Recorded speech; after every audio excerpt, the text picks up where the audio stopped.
Hello friends, welcome to mind booster study. I hope आप सब बहुत अच्छे होंगे, शानदार होंगे। फ्रेंड्स, आज की वीडियो में हम डिस्कस करेंगे जेवीटी टेट और जेवीटी एंट्रेंस के लिए अभ्यास 2।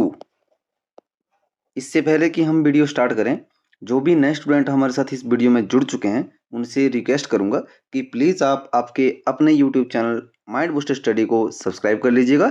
साथ में बेल आइकन होगा, उसे जरूर प्रेस कीजिएगा ताकि इसी तरह की जो इन्फॉर्मेटिव वीडियोस रहेंगी उनकी नोटिफिकेशन सबसे पहले आप तक पहुंच सके। तो जैसा कि मैंने प्रीवियस जो हमारा अभ्यास 1 जो सेट था उसमें बताया था कि आप जेवीटी टेट के लिए प्रिपेयर कर रहे हो या जेवीटी एंट्रेंस या हिंदी का कोई भी ऐसा एग्जाम जिसमें हिंदी पूछी जाएगी, तो अगर आप इस अभ्यास को पूरा देखते हो, स्टार्टिंग से एंड तक देखते हो, तो वहाँ पे पॉसिबिलिटी रहती है कि आप 100% एक्यूरेसी के साथ अपने सारे जो क्वेश्चन हैं उनको सही करके आओगे। तो बिना किसी देरी के हम स्टार्ट करते हैं आज का वीडियो। तो हमारा जो इसमें फर्स्ट क्वेश्चन रहेगा वो है पानी पानी होना मुहावरे का अर्थ क्या है? बहुत शर्मिंदा होना, प्यास लगना, गुस्सा आना या डर जाना। तो इसका जो करेक्ट आंसर हो जाएगा वो ऑप्शन नंबर ए आपका करेक्ट आंसर हो जाएगा, बहुत शर्मिंदा होना। बोलते हैं ना, जैसे कई बार आपने सुना होगा कि वो मुझे कुछ ऐसा हुआ कि वो उससे पानी पानी हो गया, मतलब वो लज्जा से क्या हुआ, शर्म, बहुत शर्मिंदा हो गया वो। आई होप आपको ये समझ आया होगा। देखो, नेक्स्ट क्वेश्चन की तरफ बढ़ने से पहले आपको बताना चाहूँगा कि जैसे अभी माइंड बूस्टर स्टडी की तरफ से एक आपको एचपी पुलिस की अगर मैं बात करूँ, तो उसके लिए जो आपको एक मॉक टेस्ट सीरीज लॉन्च की गई है माइंड बूस्टर स्टडी की तरफ से ही, उसमें 10 मॉक टेस्ट हैं आपके, और हिंदी और इंग्लिश दोनों लैंग्वेज में अवेलेबल रहेंगे। और उसका जो प्राइस है वो फर्स्ट 500 स्टूडेंट के लिए जो है, 500 स्टूडेंट के लिए ओनली 149 रुपीज़ था, राइट। तो अगर अभी तक आपने जो है बाय नहीं किया हुआ है तो मैं आपसे रिक्वेस्ट करूंगा कि जितना जल्दी हो सकता है बाय कर लीजिए, क्योंकि इसका जो प्राइस है ना वो 149 से बढ़ के जो है वो 299 हो जाएगा, राइट। तो अगर अभी तक आपने बाय नहीं किया है तो मैं रिक्वेस्ट कर रहा हूँ कि आप प्लीज़ बाय कीजिए, ताकि आप कम प्राइस के ऊपर आप जो है 10 मॉक टेस्ट, 10 मॉक टेस्ट दिए जा रहे हैं आपको जो है। और ये मॉडरेट टू हाई लेवल बनाए गए हैं आपके जो टेस्ट है ना। तो इसमें आप अपने जो तैयारी है उसका भी आप मतलब वो एनालिसिस कर सकते हो, अंकलन कर सकते हो। आई होप ये आपको समझ आया होगा। और देखो, बहुत सारे स्टूडेंट वीडियो भी देखते हैं बट वो लाइक नहीं करते हैं, तो मैं आपसे रिक्वेस्ट करूंगा कि प्लीज़ आप लाइक भी कीजिए, क्योंकि आपका जो लाइक है ना वो हमें मोटिवेशन देता है आपके लिए इसी तरह की वीडियोस, नई नई वीडियोस आपको बनाने के लिए जो है वो हमें मोटिवेशन देता है आपका like, share, subscribe, right.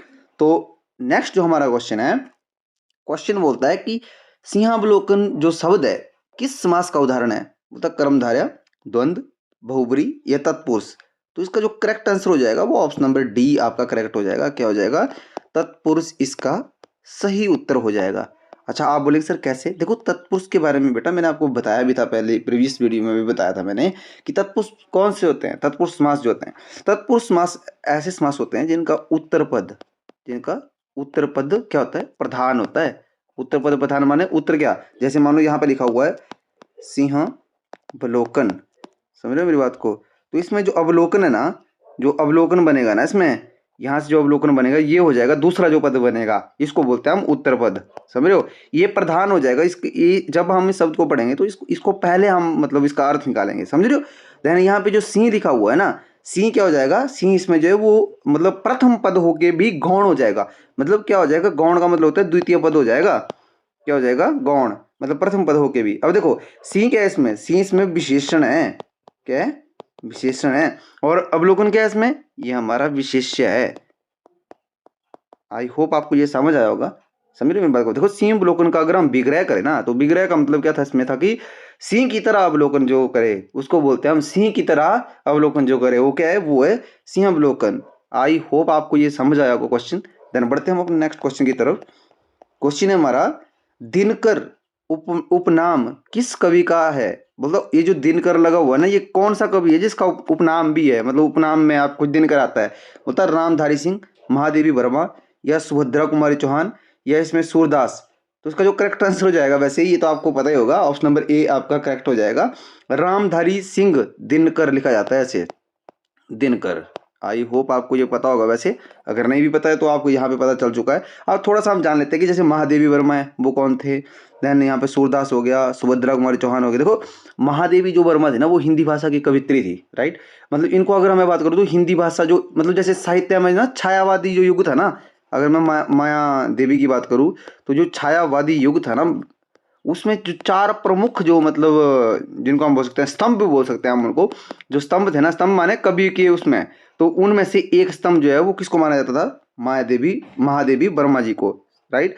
Then Subhadra Kumar Chauhan, ये आप मुझे कमेंट में बताएंगे इसके बारे में, इनके बारे में। देन यहाँ पे आ गया सूरदास। अब सूरदास कौन थे? सूरदास जो है वो श्री कृष्ण के वैष्णव भक्त थे, ये आप सबको बताया वैसे, और जिनको नहीं पता उनको पता लगेगा इसमें, जैसे आप ध्यान से सुनिएगा। और वह क्या थे? वो कवि और गायक दोनों थे वो, समझ रहे हो मेरी बात को? तो सूरदास के बारे में अगर आपने नहीं पढ़ा हो तो आपको वैसे पढ़ना चाहिए, क्योंकि इनके जीवन से बहुत सारी चीजें हमें जो सीखने को मिलती हैं, राइट। आई होप आपको समझ आएगा। इस क्वेश्चन का जो करेक्ट आंसर है वो ऑप्शन नंबर ए है। देन बढ़ते हैं हम अपने नेक्स्ट क्वेश्चन की तरफ। क्वेश्चन बोलता है निम्नलिखित में से फीमेल का शब्द करना है। फीमेल माने, फीमेल का मतलब जो डिफरेंट होगा, सॉरी हिंदी की क्लास है तो इसमें हिंदी में करते हैं। फीमेल का मतलब क्या हुआ? फीमेल का मतलब हुआ कि एक ऐसा जो पेयर, यहाँ पे एक ऐसा जोड़ा जो खुद के साथ जो है क्या कर रहा है, मतलब मेल नहीं खा रहा है। जैसे मान लो किताब है, किताब को हम पुस्तक बोलते, ठीक है। आकाश, आकाश को हम नब्बी बोलते हैं। देन गाड़ी, सड़क, जल, पानी, देखो जल को हम पानी बोलते हैं, आकाश को किताब को पुस्तक भी बोलते हैं, आकाश को नब्बी बोलते हैं, पर गाड़ी को सड़क थोड़ी बोलते हैं। समझ रहे हो मेरी बात? गाड़ी तो जो सड़क है ना, सड़क के ऊपर तो गाड़ी चलती है, जो गाड़ी है ये तो सड़क के ऊपर चलती है, तो करेक्ट आंसर ये हो जाएगा। ये मतलब जो है फीमेल शब्द है। आई होप समझे होंगे। देन नेक्स्ट जो हमारा क्वेश्चन है, बोलता भागना जो शब्द है ना, भागना शब्द, भागना जो शब्द है, बोलता शब्द का लिंग परिवर्तन करके सही शब्द बनाना है आपने।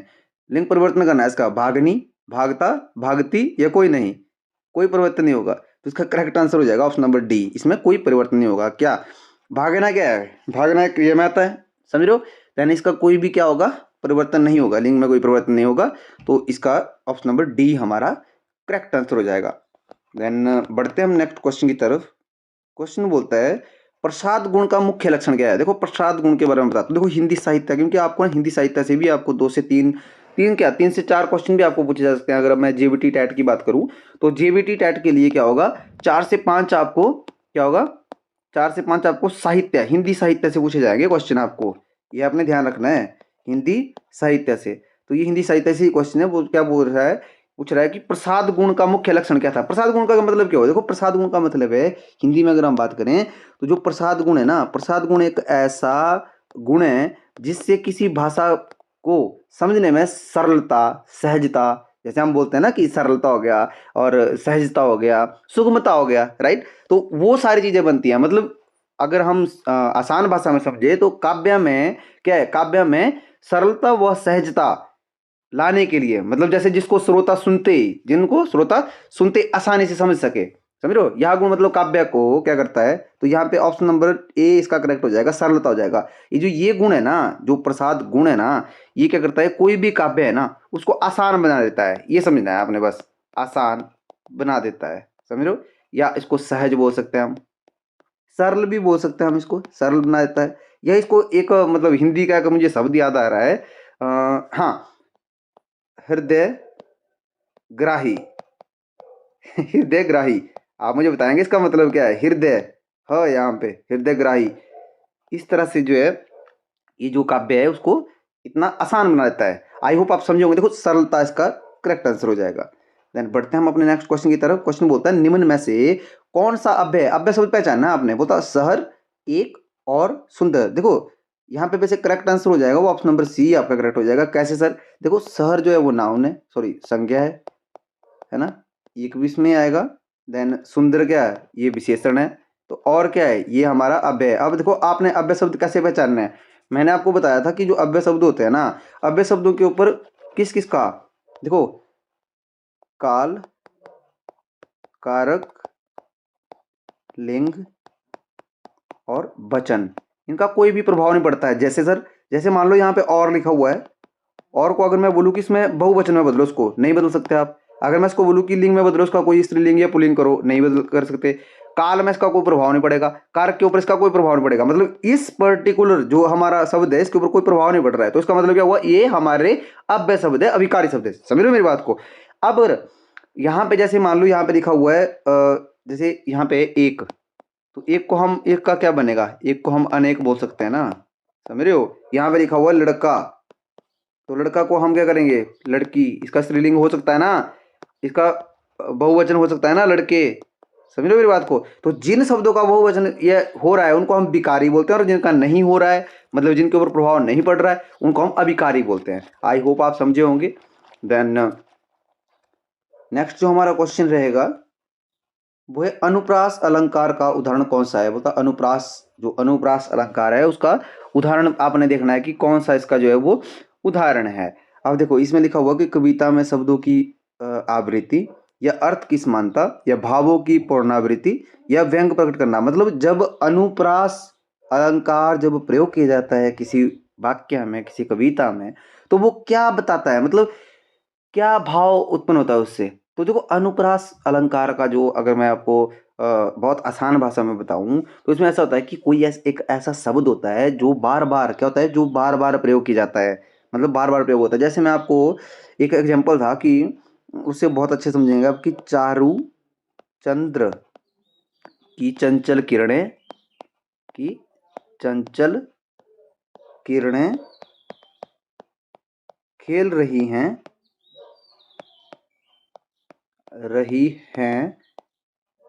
जल थल में। देखो इसने क्या बोला कि चारु चंद्र की चंचल किरणें खेल रही हैं जल थल में। अब देखो यहाँ पे चारु चंद चंचल, यहाँ पे च क्या है, वो 3 बार प्रयोग हुआ है। तो मतलब जब भी कोई वर्ण ऐसा मतलब किसी काव्य में प्रयोग होता है ना तो उसको अनुप्रास अलंकार कहते हैं हम। तो इसमें क्या आ जाएगा, इसका जो करेक्ट आंसर आ जाएगा वो ऑप्शन नंबर ए आपका करेक्ट आंसर आ जाएगा। कविता में शब्दों की आवृत्ति, मतलब शब्दों की आवृत्ति, शब्दों की आवृत्ति हुई ना, फ्रीक्वेंसी नहीं हुई कि च जो है कितनी बार आ रहा है, 3 बार आ रहा है, मतलब ज्यादा बार प्रयोग किया जा रहा है। तो इसको हम क्या बोलते हैं, अनुप्रास अलंकार। आई होप आपको ये समझ आया होगा। देन बढ़ते हैं हम नेक्स्ट क्वेश्चन की तरफ। क्वेश्चन है हमारा, अंधकार का तद्भव शब्द कौन सा है। तद्भव शब्द पूछा है आपसे। देखो 2 चीजें हैं, एक है तत्सम, देन एक है तद्भव। समझ लो मेरी बात को। अब देखो तत्सम शब्द मैंने आपको बताया था कि ऐसे शब्द, ये संस्कृत के शब्द हैं, एज इट इज इनको लेके हिंदी में प्रयोग किया जाता है, मतलब इनमें कोई भी परिवर्तन नहीं होता। तद्भव शब्द कौन से थे, ये भी संस्कृत के ही शब्द थे, बट इनको जैसे ही हिंदी में लाया गया तो इसमें कुछ परिवर्तन किया गया। परिवर्तन, एक सेकेंड सॉरी, इसमें कुछ है परिवर्तन किया गया। परिवर्तन करने के बाद इनको क्या किया गया, हिंदी में लाया गया। आई होप ये वैसे आपको पता होगा।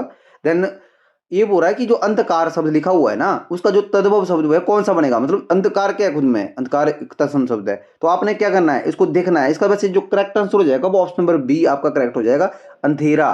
क्या हो जाएगा, अंधेरा। अब देखो मैं आपको इसमें तद्भव शब्द ही पूछा था ना आपसे, हाँ ये अंधेरा हो जाएगा इसका आपका। और तद्भव शब्द को ऐसे भी आप समझ सकते हो। देखो मैंने बताया, वैसे डिटेल में बता दिया मैंने। और तद्भव का मतलब क्या होता है वो बता देता हूँ आपको। तद्भव का मतलब होता है, क्या होता है, देखो तत् प्लस भव, इससे बना हुआ है क्या, तद्भव। क्या बना हुआ है इससे, तद्भव। समझ रहे हो मेरी बात। मतलब अर्थ क्या है इसका, इसका अर्थ है विकसित होना, विकसित या उत्पन्न होना। अब देखो विकसित का मतलब ये हुआ कि कोई चीज पहले कुछ ऐसी थी जिसमें थोड़ा सा परिवर्तन करके उसको जो है वो विकसित कर दिया गया। या उत्पन्न होना, कोई चीज पहले कुछ इस तरह से लिखी जाती थी, अब उसको नए तरीके से लिख देते हैं हम। आई होप समझे होंगे। देन बढ़ते हैं नेक्स्ट क्वेश्चन की तरफ। क्वेश्चन है, लाज शब्द किस शब्द से बना है। संस्कृत लज्जा से। करेक्ट आंसर इसका यही हो जाएगा, संस्कृत लज्जा से ही लाज शब्द जो है वो बना हुआ है। आई होप आपको समझ आएगा। देखो इस तरह के क्वेश्चन ना आपको कुछ एग्जाम में देखने को मिलेंगे। तो ऐसे ही जो क्वेश्चन है ये टोटली डिपेंड करते हैं आपकी प्रैक्टिस के ऊपर। जितना आपने प्रैक्टिस किया है उतना आपको ये बेनिफिट देंगे। अभी तक अगर आपने वीडियो को लाइक नहीं किया है, मैं आपसे रिक्वेस्ट कर रहा हूँ कि आप प्लीज़ लाइक कीजिए। आपका जो लाइक है वो हमें मोटिवेशन देता है। और अगर कोई नए स्टूडेंट हमारे साथ जुड़े हुए हैं, अभी तक उन्होंने चैनल को सब्सक्राइब नहीं किया है, प्लीज़ सब्सक्राइब कर लीजिएगा। साथ में बेल आइकन होगा उसे जरूर प्रेस कीजिएगा, ताकि इसी तरह की जो जैसे इन्फॉर्मेटिव वीडियोस रहेंगी ना उनकी नोटिफिकेशन आप तक सबसे पहले जो है वो पहुंच सके। तो देखो नेक्स्ट जो हमारा क्वेश्चन है, बोलता प्रियतम। क्या बोल रहा है, बोलता प्रियतम जो शब्द है ना, प्रियतम शब्द में क्या करना है कि कौन सा समास है, समास पहचानना है अब आपने प्रियतम शब्द में, ठीक है। तो इसने बोला कि बहुब्री कर्मधारय द्वंद्व तत्पुरुष। देखो द्वंद्व तो होगा ही नहीं किसी भी हालत में, समझे मेरी बात को।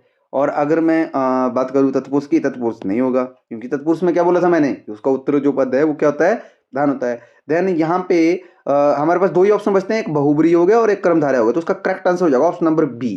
क्या हो जाएगा, ऑप्शन नंबर बी। अब देखो कैसे सर, क्योंकि प्रियतम क्या है, देखो कर्मधारय में क्या होता है मैं आपको बता देता हूँ थोड़ा सा, ताकि जो नए स्टूडेंट है ना उन्हें भी थोड़ा पता चल पाए। देखो कर्मधारय में क्या है, दो शब्द होते हैं जिसमें पहला शब्द दूसरे की विशेषता बताता है। देखो जैसे मान लो यहाँ पे लिखा हुआ है प्रियतम, सॉरी ये है प्रियतम। अब देखो इसमें क्या है, प्रिय और मैं तम की बात करूं इस तरह से, समझ रहे हो। तो इसमें क्या होता है कि जो हमारा कर्मधारय जो हमारा समास होता है उसमें क्या होता है, दो शब्द होते हैं। दो शब्द में भी जो पहला शब्द होता है वो दूसरे शब्द की क्या करता है, विशेषता बताता है। क्या करता है, इसमें पहला शब्द दूसरे शब्द की विशेषता बताता है। देखो इसमें कि प्रियतम मतलब प्रिय तो हो, बट क्या है, मतलब जो सबसे प्रिय हो, मतलब सबसे प्रिय। देखो इसने तम से क्या अर्थ निकाला यहाँ पे कि जो सबसे प्रिय हो, क्या हो, सबसे बढ़िया हो। आई होप आप समझे होंगे कि कर्मधारय समास है जो इसमें दो शब्द होते हैं, पहला शब्द दूसरे शब्द की विशेषता को बताता है। देन सुख दुख में किस प्रकार का समास है, द्वंद्व, अव्ययी, तत्पुरुष, बहुब्रीहि। तो आपका वैसे इसमें जो करेक्ट आंसर हो जाएगा वो ऑप्शन नंबर ए आपका करेक्ट हो जाएगा, द्वंद्व। अब देखो मैंने आपको बहुत ही डिटेल में बताया था द्वंद्व क्या होता है। द्वंद्व समास ऐसे समास होते हैं जिनमें दोनों जो पद होते हैं, दोनों जो पद होते हैं वो क्या होते हैं, वो प्रधान होते हैं। क्या होते हैं, प्रधान। वो कैसे सर, देखो जैसे मान लो यहाँ पे लिखा हुआ सुख, एक सेकंड सॉरी, सुख और दुख, ये लिखा हुआ है ना यहाँ पे। अब देखो सुख और दुख दोनों ही प्रधान शब्द है। देखो सुख की अगर मैं बात करूँ ये भी प्रधान है खुद में, और ये दुख भी खुद में प्रधान है। अब सर कुछ समझ नहीं आया इसमें, कुछ और एग्जाम्पल में जाते हैं, बिल्कुल अभी देते हैं। जैसे मान लो मैं लिखता हूँ माता, यहाँ से स्टार्ट कर लेते हैं, पिता। अब देखो इनमें तो दोनों ही शब्द प्रधान होंगे ना। माता को भी आप मतलब द्वितीय वो तो बोलोगे नहीं कि ये वो गौण में जाएगा, द्वितीय पद होगा। पिता भी द्वितीय पद नहीं हो सकता है। तो माता और पिता दोनों क्या है, ये दोनों ही जिसको हम बोल सकते हैं कि ये दोनों ही क्या है, प्रधान पद हैं। देन इसके बाद जैसे मान लो एक और एग्जांपल लेते हैं, राम कृष्ण। तो ये दोनों ही क्या हो गए, दोनों ही हमारे जो प्रधान पद है। आई होप आप समझे होंगे। तो उसी तरह से सुख दुख भी है और द्वंद्व है। देखो एक दूसरे का प्रतिनिधित्व करते हैं। ये जो हमारे जैसे समास होते हैं ना, द्वंद्व जो समास होता है इसमें जो दो शब्द होते हैं ना, वो एक दूसरे का क्या करते हैं, प्रतिनिधित्व करते हैं। जैसे सुख और दुख रिलेटेड है ना दोनों, मतलब सुख और दुख से, मतलब सुख से रिलेटेड है दुख। जैसे माता है, माता से रिलेटेड है ना पिता भी। तो राम है, राम से रिलेटेड है कृष्ण भी। मतलब एक दूसरे का क्या करते हैं, प्रतिनिधित्व भी करते हैं। आई होप आप समझेंगे, मैं बहुत डिटेल से आपको समझा रहा हूँ। देन नेक्स्ट जो हमारा क्वेश्चन है बोलता है सजग किस शब्द किस प्रकार का है। अव्यय शब्द है, विशेषण है, संज्ञा है या क्रिया है। देखो ये तो बहुत इजी क्वेश्चन है वैसे। इसका जो करेक्ट आंसर हो जाएगा वो हो जाएगा question number, option number B. वी क्या है, विशेषण है। क्या, सजग जो है वो विशेषण है। अच्छा अगर सजग का विशेष्य करना हो तो वो क्या होगा, आप मुझे कमेंट करेंगे, मैं आपके कमेंट का वेट करूंगा। और जब भी आप कमेंट करते हैं ना तो आपने ऐसे लिखना होता है कि क्वेश्चन नंबर 13 का ABCD वट एवर जो भी इसका जो आंसर है। क्योंकि कई स्टूडेंट ऐसा करते हैं कि वो सीधा भेज देते हैं कि ए इज राइट आंसर। अब हम क्या पता लगाएंगे आप किस क्वेश्चन की बात कर रहे हो, आप समझ रहे हो। देन नेक्स्ट जो हमारा क्वेश्चन है, क्वेश्चन बोलता है लाल किला शब्द में कौन सा समास है। देखो ये समास से आपको क्वेश्चन है, बोलता तत्पुरुष कर्मधारय बहुब्रीहि द्वंद्व। लाल किला, लाल किला शब्द में जो है वो कौन सा समास है। इसमें ऑप्शन नंबर बी आपका करेक्ट आ जाएगा। क्या जाएगा, कर्मधारय। इसमें जो है क्या हो जाएगा, इसमें आपका जो करेक्ट आंसर है वो कर्मधारय समास में लग जाएगा। देखो मैंने बहुत डिटेल में बताया कर्मधारय के बारे में भी आपको। आई होप वैसे आपको ये समझ आया होगा। देन पिछली वीडियो में भी मैंने वैसे बताया था, पर चलो मैं फिर से बता देता हूँ। देखो इसमें क्या है, कर्मधारय का अगर मैं बात करूँ तो इसमें पहला पद विशेषण होता है, दूसरा पद विशेष्य होता है। जैसे मान लो यहाँ पे लिखा हुआ है लाल, देन यहाँ पे लिखा हुआ है किला। अब क्या है, लाल क्या है, ये भाई विशेषण हो गया, समझ रहे हो। देन किला क्या है, इसको हम विशेष्य बोल सकते हैं और इसको संज्ञा बोल सकते हैं। क्या बोल सकते हैं, इसको संज्ञा भी बोल सकते हैं, समझ रहे हो। देन इसमें क्या है, देखो लाल किला मतलब लाल है जो किला है ना। तो यहाँ पे दोनों पदों में क्या है, उपमेय और उपमा का जैसे अगर मैं बात करूँ उपमेय और उपमान का संबंध भी है। जैसे मान लो इसमें एक है कि नीलकमल, क्या है, नीलकमल मतलब नीला है जो कमल है ना। जैसे महापुरुष, महापुरुष महान है जो पुरुष। आई होप आपको समझ आया होगा। ये कर्मधारय के कुछ ऐसे जो समास होते हैं उसमें इस तरह से शब्द चलते हैं।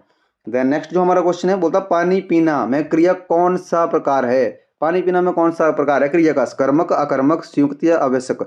देखो अब मैंने बताया था कि जब भी आपने ऐसी क्रिया का कर्मक अकर्मक देखना है तो आपने दो क्वेश्चन करना है, किससे, क्रिया से। क्या, देन फर्स्ट क्या, देन सेकंड जो क्वेश्चन करना है वो करना है किसको, समझ रहे हो।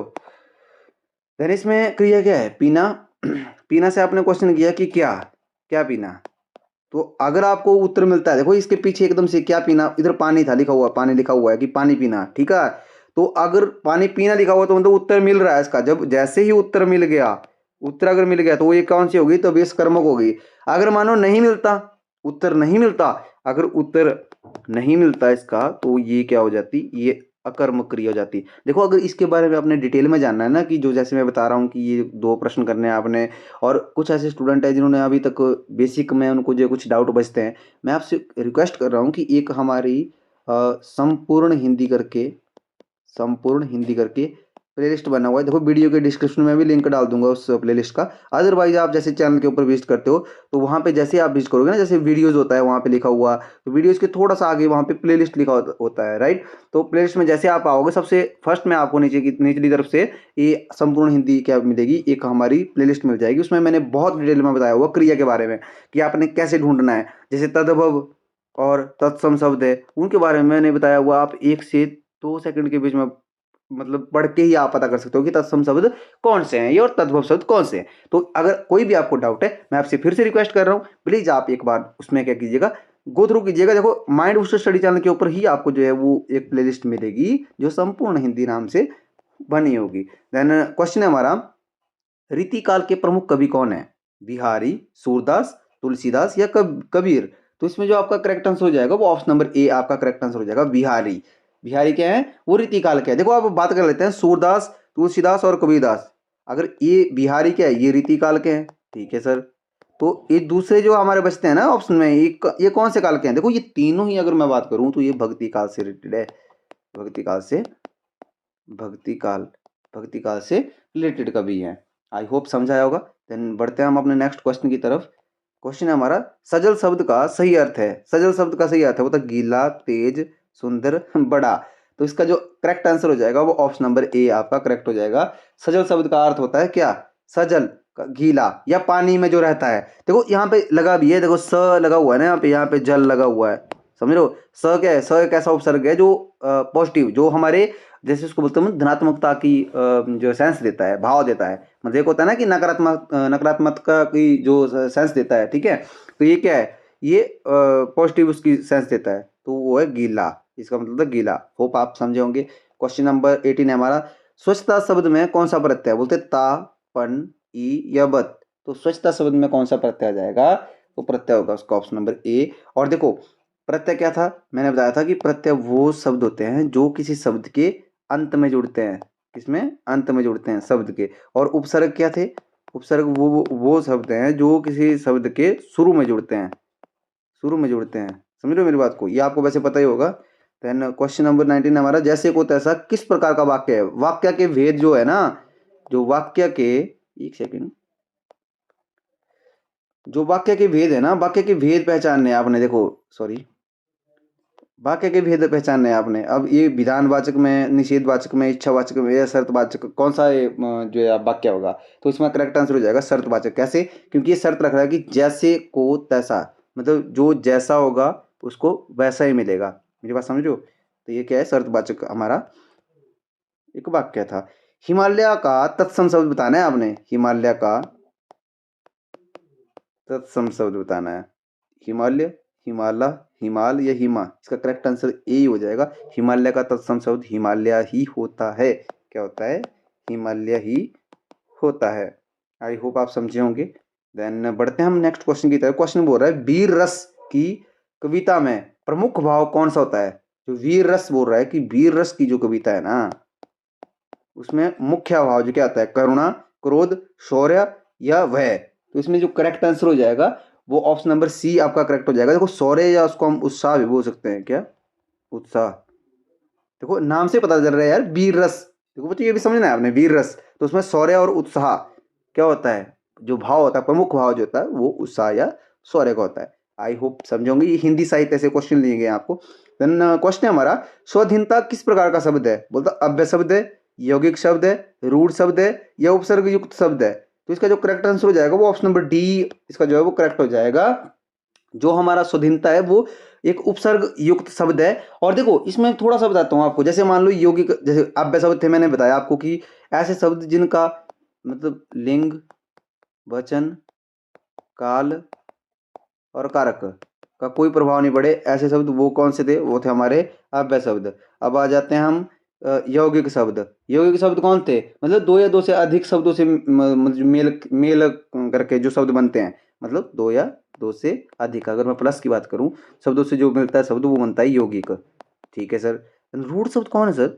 रूढ़ शब्द मैंने बताया था आपको पहले भी कि इनका अर्थ होता है शब्द, मतलब एक शब्द के रूप में ही इनका अर्थ होता है।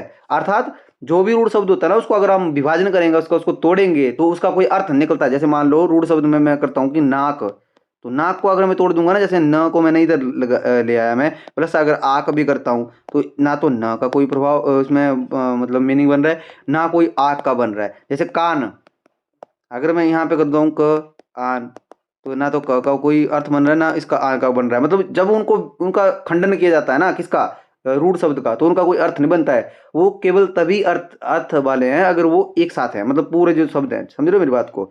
आई होप ये आपको समझ आया होगा। देन इसमें जो स्वाधीनता का, इसमें correct answer option number D था। ये आपको वैसे समझ आया होगा। देन नेक्स्ट जो हमारा क्वेश्चन है, क्वेश्चन बोलता है झूमना जो शब्द है ना, बोलता है झूमना जो शब्द है में क्रिया का कौन सा रूप है? कर्मक, अकर्मक, द्विसंधि या आवश्यक? तो आपका जो करेक्ट आंसर हो जाएगा वो ऑप्शन नंबर बी आपका करेक्ट हो जाएगा, अकर्मक। वो कैसे? देखो सर, आपने बोला कि झूमना है ना, मैंने बोला था कि जब भी आपने ऐसा करना दो क्वेश्चन करना है। आपने फिर से बोल रहा हूँ, क्या, किसको? समझ रहे हो? कोई भी अगर एक आंसर मिल जाता है आपको, देखो आपने क्वेश्चन किया इससे क्या क्या, यहाँ पे झूमना यही थी ना, तो आपने इससे किया क्या झूमना, वहां से कोई रिप्लाई आया आपको? नहीं आया सर। आप बोलेंगे सर कोई भी रिप्लाई नहीं था, कोई शब्द ही नहीं था। तो अगर नहीं था शब्द, तो आपका करेक्ट आंसर क्या हो जाएगी? ये अकर्मक क्रिया हो जाएगी। करेक्ट आंसर अकर्मक। आई होप ये समझ आया होगा। देन क्वेश्चन है हमारा, मधुर मधुर मेरे दीपक जल, इस पंक्ति में कौन सा अलंकार है? ये होमवर्क के लिए मैं क्वेश्चन दे रहा हूँ आपको, ये आप कमेंट में मुझे बताएंगे इसका जो करेक्ट आंसर है। राइट। हाँ, तो इसके आगे जो हमारा क्वेश्चन है, बोलता कोयल शब्द का सही अर्थ है पक्षी, फूल, मधुर या नदी? तो इसका जो करेक्ट आंसर हो जाएगा वो ऑप्शन नंबर ए हो जाएगा। देखो मोस्ट रिपीटेड क्वेश्चन है। क्यों है? क्योंकि यहाँ पे इसने मधुर ऑप्शन भी दी है, एग्जामिनर ने फंसाने के लिए दी है। कि जैसे कई बार हमने कविताएं पढ़ी हुई है कोयल के बारे में, कोयल मधुर बोली में, है ना, कुछ इस तरह से होता है ना। तो बहुत सारे स्टूडेंट इसको मधुर लगा के आते हैं कि पक्षी में तो मतलब नहीं बनता कि मधुर में होगा, नहीं, इसका पक्षी आएगा। Correct answer option number A होगा। देन बढ़ते नेक्स्ट क्वेश्चन की। तो बोलता आग बबूला होना मुहावरे का सही अर्थ है बहुत प्रसन्न होना, क्रोधित होना, चौंक जाना, डर जाना है। तो वैसे करेक्ट आंसर बी आ जाएगा। थोड़ा इजी क्वेश्चन था, तो इस तरह से भी आपको जो वहाँ पे जो है वो पूछ सकता है, कोई बड़ी बात नहीं है। राइट। देन इसमें जो आपका वैसे 26 हमारा हो गया। देन नेक्स्ट जो हमारा क्वेश्चन है वो है, पत्थर दिल का अर्थ है, पत्थर दिल का अर्थ कठोर हृदय वाला, दयालु, निर्दयी या नरमी हृदय वाला? तो देखो इसका correct answer option number A हो जाएगा वैसे। और देखो यहाँ पे निर्दयी नहीं करना है आपने, क्यों नहीं करना चाहिए? देखो निर्दयी का मतलब वो जो बुरे भाव में, मतलब जैसे दया, एक तो दया वाला है ही नहीं, बट वो निर्दयी है। मैंने क्या बोला था कि कुछ ऐसे उपसर्ग है, जैसे नी हो गया, निर हो गया, कु हो गया, हो गया, ये मतलब विपरीत करते हैं शब्दों के अर्थ को। तो अगर जो दयाहीन है वो नीर जब लगाएंगे उसमें, तो एक नेगेटिविटी का मतलब भाव उत्पन्न करेंगे। मेरी बात समझ रहे हो आप? तो कठोर हृदय वाला इसमें सही आंसर हो जाएगा, निर्दयी नहीं होगा। आई होप समझे होंगे। देन नीलकंठ किसका पर्यायवाची शब्द है? पूछ रहा है भगवान विष्णु का, शिव जी का, भगवान राम का या भगवान कृष्ण का? तो इसमें जो करेक्ट आंसर हो जाएगा वो ऑप्शन नंबर बी आपका करेक्ट आंसर हो जाएगा। भगवान शिव जी को ही हम क्या बोलते हैं? वो नीलकंठ भी बोलते हैं। क्या बोलते हैं इनको? नागेश्वर भी बोलते हैं। बहुत सारे नाम है इनके, भीमा शंकर, समझ लो, गणेशेश्वर, सोमनाथ, ये सारे नाम जो है वो शिव शंकर के ही हैं। तो यहाँ पे जैसे क्रिया, क्रिया शब्द किससे संबंधित है? कार्य, स्थान, व्यक्ति या काल? तो इसमें जो आपका करेक्ट आंसर हो जाएगा वो ऑप्शन नंबर ए आपका करेक्ट हो जाएगा। कार्य से ही मतलब कर्म से। कैसे सर? जैसे मैं बोलता हूँ कि वह खेलते हैं, वह खेलते हैं, अगर वह खेलते हैं तो खेलते हैं में क्रिया क्या है? खेलते हैं। अगर मैं यहाँ से क्रिया को ऐसे उड़ा देता हूँ, तो पढ़ना जरा अब इस वाक्य को, क्या बन रहा है वाक्य? ये बन रहा है कि वह है, वह है, बट क्या है? समझ मेरी बात को? देन नेक्स्ट जो हमारा क्वेश्चन है, आज की वीडियो का अंतिम प्रश्न, मतलब लास्ट बट नॉट लिस्ट, ठीक है। प्रेरणा, प्रेरणा शब्द में कौन सा उपसर्ग है? प्र, परि, प्रति, प्रा? तो इसमें जो करेक्ट आंसर हो जाएगा ऑप्शन नंबर ए आपका करेक्ट आंसर हो जाएगा। अब देखो, आई होप आपको वीडियो पसंद आएगा। देखो आपको वीडियो कैसा लगा है प्लीज हमें जो है कमेंट में जरूर बताइएगा। और आपको होमवर्क लिए एक क्वेश्चन दे रहा हूँ, नीरज, नीरज जो शब्द है ना, नीरज, नीरज शब्द का आपने उपसर्ग बताना है कि कौन सा उपसर्ग लगा हुआ है नीरज शब्द में। आई होप आपको ये समझ आएगा। देखो मैं आपके कमेंट का ना वेट करूँगा, बहुत सारे स्टूडेंट हैं वो कमेंट करते हैं, उनको मैं थैंक्स करना चाहूँगा, और कुछ ऐसे जो बचते हैं तो मैं आपसे रिक्वेस्ट करूँगा प्लीज़ कीजिए, क्योंकि उससे आपकी जो क्वेरी होती है ना उसका भी आपको पता चलता है, राइट? अगर आप अच्छे से कमेंट करते हो। और देखो अभी तक अगर आपने वीडियो को लाइक नहीं किया प्लीज़ लाइक कर लीजिएगा, शेयर कीजिएगा जितना हो सकता है, क्योंकि आप किसी की हेल्प कर सकते हो। कोई ऐसा स्टूडेंट है जो तैयारी कर रहा है, अगर उस तक ये वीडियो पहुँचती है तो उसे भी हेल्प मिलेगी इससे, डेफ़िनेटली हेल्प मिलेगी, राइट? देन सब्सक्राइब तो आपने करना ही है जो नए स्टूडेंट हैं, अगर आपने अभी सब्सक्राइब नहीं किया है। और अगर आपका कोई सजेशन होता है हमारे लिए, प्लीज़ आप कमेंट में हमें ज़रूर बताइए, हम कोशिश करेंगे आपके सजेशन के ऊपर अच्छा उतरने की, राइट? और आज की वीडियो में इतना ही, मिलते हैं नेक्स्ट वीडियो में, तब तक आप अपना ध्यान रखिएगा। और साथ में आप मुझे ज़रूर बताइएगा कि आपका जो नेक्स्ट वीडियो है ना, अगर कोई मतलब फुल आप बेसिक किसी कॉन्सेप्ट का जानना चाहते हो और आपके वो पक्का नहीं है, तो आप मुझे ज़रूर बताइएगा, मैं ट्राई करूँगा कि वो वीडियो भी आपको प्रोवाइड करवाऊँ। तो आज की वीडियो में इतना ही, मिलते हैं नेक्स्ट वीडियो में, तब तक आप अपना ध्यान रखिए, स्वस्थ रहिए, अच्छे से स्टडी कीजिए। जय हिंद, जय हिमाचल। Thank you.